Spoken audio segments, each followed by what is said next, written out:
Pejuang Rusia menghancurkan benteng pertahanan musuh, menghancurkan infanteri angkatan bersenjata Ukraina secara brutal.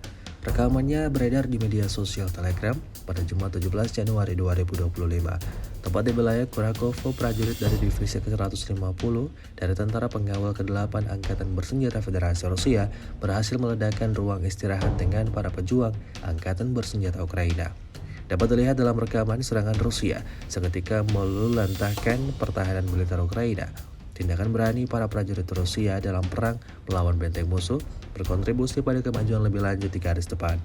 Hingga video ini beredar, beragam respon diberikan warganet.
Download Tribun X sekarang, menghadirkan lokal menjadi Indonesia.